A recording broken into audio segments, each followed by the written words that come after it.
Poblanerías presenta.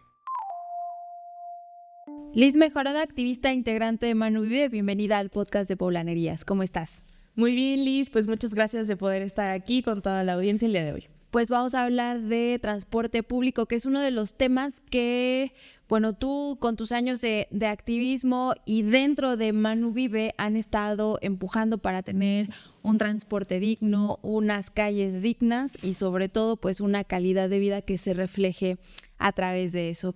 Y yo te quisiera preguntar, Liz, ahora que viene el proceso electoral con miras al 2024, ¿cómo ven ustedes en materia de movilidad y qué retos son los que hay que enfrentar ahora ya con este año electoral en tema de movilidad?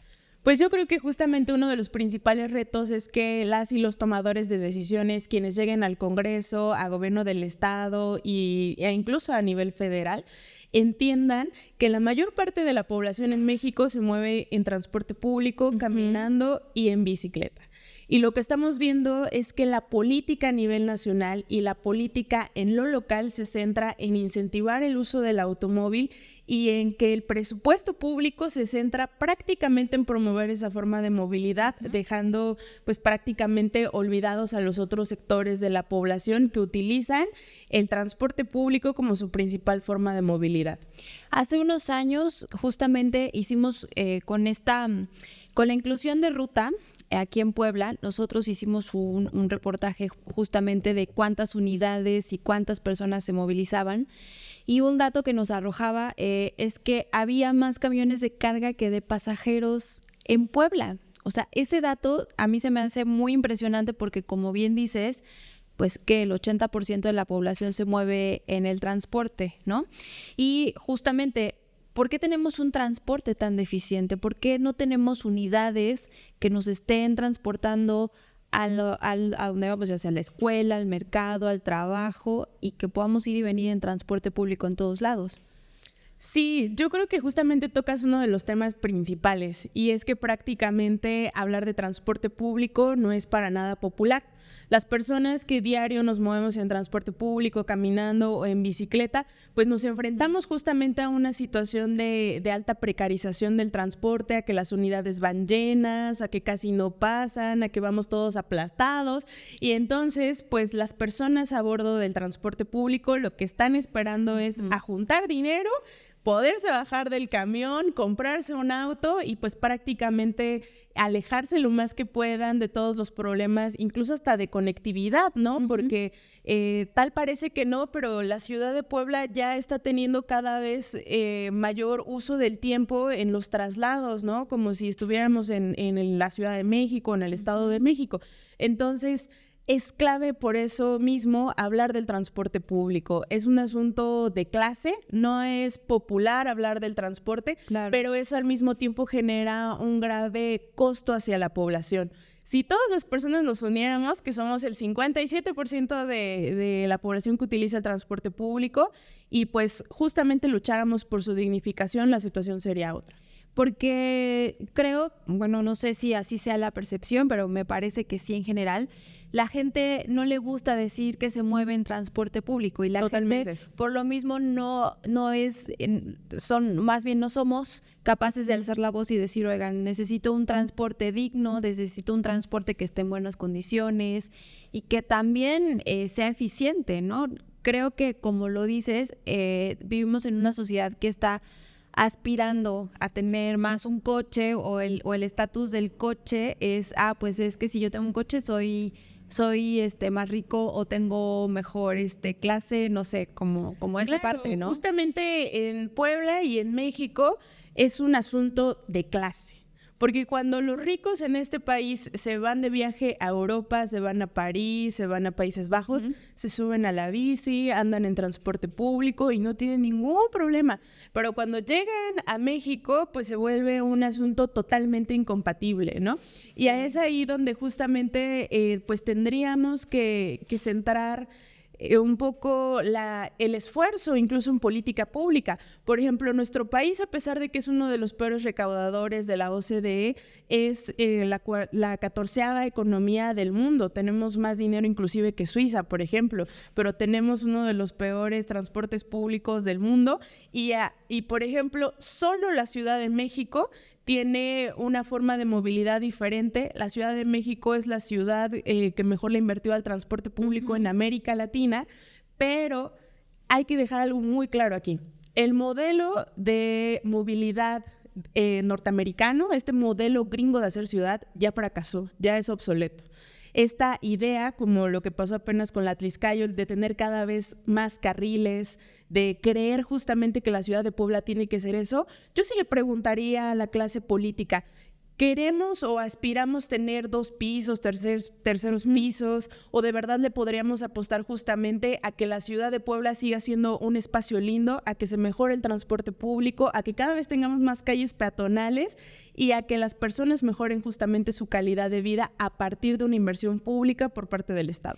Y porque existe bueno, creo que en movilidad le llaman efecto gas, que justamente no hagas más pisos o no amplíes más carriles, porque no es que eso ayude a que fluya el tráfico, sino que el espacio que utiliza el coche pues se va a ir inflando, como lo hace un gas. Cuando lo pones en alguna, no sé, en un globo, por ejemplo, se va a inflar y va a tomar la forma que tiene. Entonces, en lugar de tener más fluido el tráfico, lo que va a haber son más coches en la calle. Sí, justamente. Creo que ese es inclusive uno de los factores principales con este estudio de movilidad que se está haciendo en Vía Atlixcáyotl. No hay un hilo que podamos como sacar nuevo. ¿Por qué existe tráfico en la ciudad? Porque hay un uso excesivo del automóvil. No hay más, no hay otra cosa que se tenga que hacer. Justamente por eso se tienen que centrar los esfuerzos en dignificar el transporte público. Hoy tenemos 2 fraccionamientos que pues sí son de alto poder adquisitivo, como lo es justamente La Vista, como lo es también Lomas de Angelópolis, y tenemos una gran cantidad, por lo menos de estudiantes que se van al TEC de Monterrey, que se van a la Ibero, que se van a la Anáhuac en auto. Justamente porque no hay las condiciones de conectividad. Y más allá de las personas que vivan ahí, nadie se pone a pensar, por ejemplo, en la clase trabajadora. Claro, como todas esas mujeres, por ejemplo, que van a limpiar las casas a La Vista, tú caminas afuera de La Vista y ni siquiera hay banquetas. Es más, el otro día que estaba pasando por ahí, me di cuenta que ni siquiera había alumbrado público en el paradero que está fuera de La Vista de transporte público. Y en ese tipo de condiciones, ¿cómo se mueve toda esa clase trabajadora a Lomas de Angelópolis, a La Vista, a todos estos lugares justamente que pues venden automóviles o que venden a lo mejor otro tipo de cosas? Todas las personas que trabajan en los centros comerciales que están en Angelópolis, todas esas personas se mueven diario en transporte público, e incluso en las universidades privadas, toda la gente de servicio está ahí, tiene que sufrir desgraciadamente las precarias condiciones que tenemos de movilidad, y por ellas y ellos es que justamente tenemos que aspirar a otro modelo de hacer ciudad.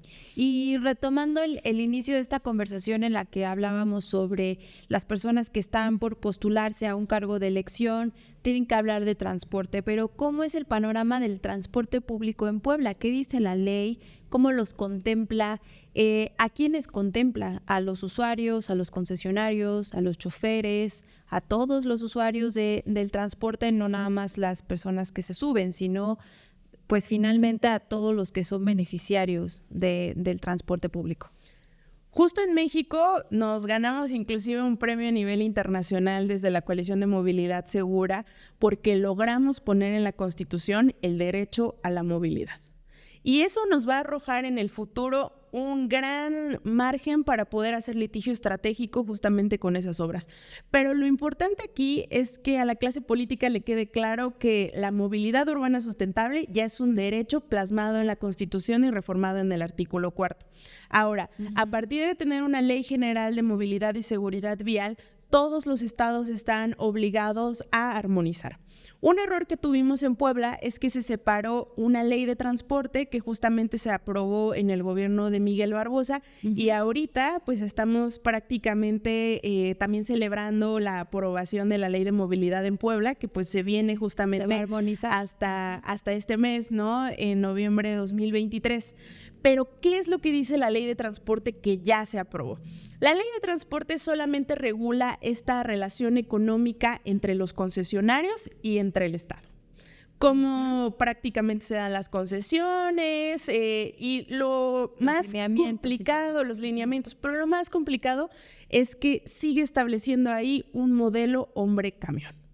Y entonces, en esta relación pues económica, en esa ley no cabemos las personas usuarias ni los conductores. Justamente me gustaría que nos hablaras un poco más de este modelo que deja fuera, que es el modelo hombre-camión, que deja fuera muchas cosas, pero sobre todo los derechos de quienes pilotan, o bueno, más bien de quienes conducen el transporte público.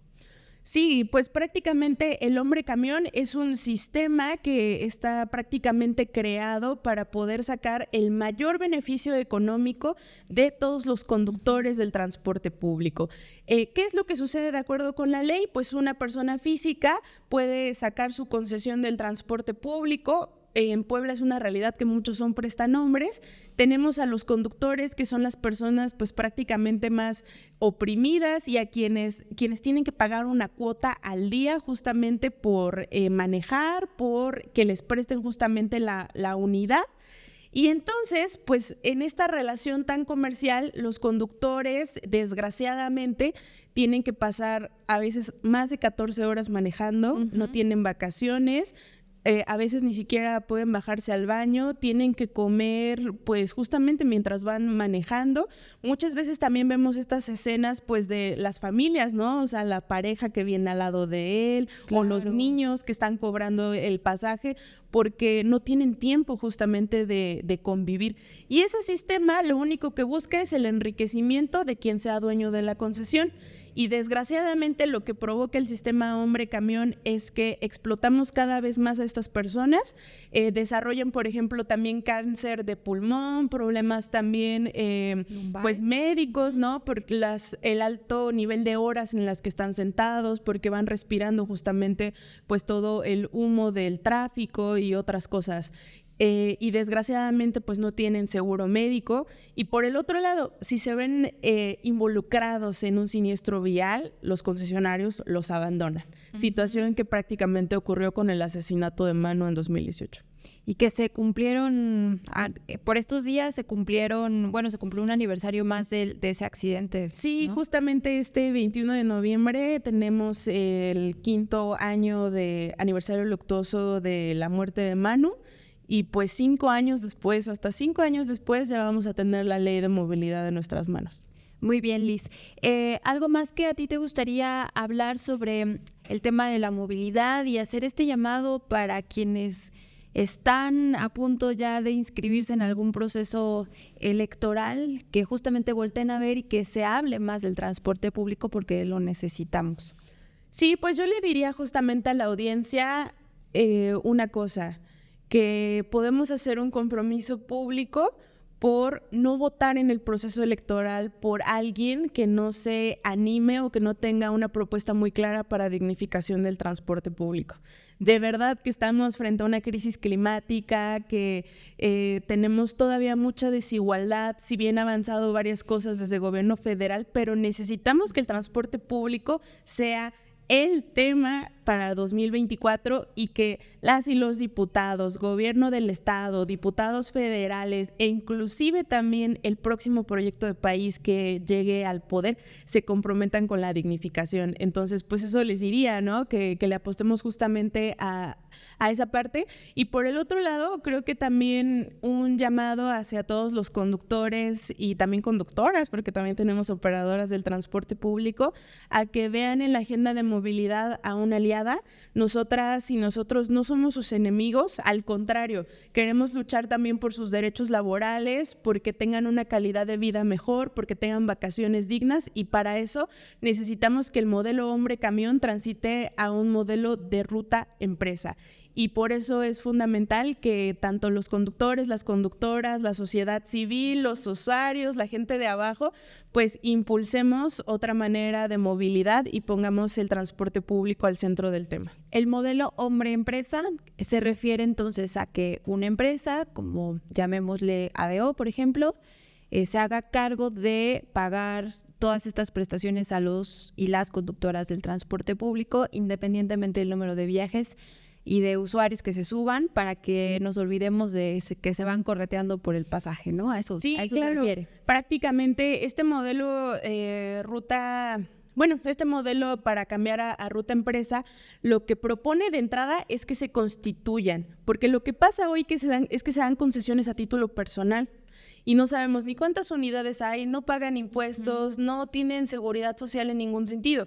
Entonces, cuando pasamos un esquema ruta empresa, se tienen que organizar, constituirse legalmente, pagar impuestos, regularizarse y sobre todo, pues también atender justamente estas responsabilidades administrativas y de seguro social para todos sus trabajadores y sus trabajadoras. Liz, muchas gracias por estar este día en el podcast de Poblanerías. Muchas gracias a ustedes.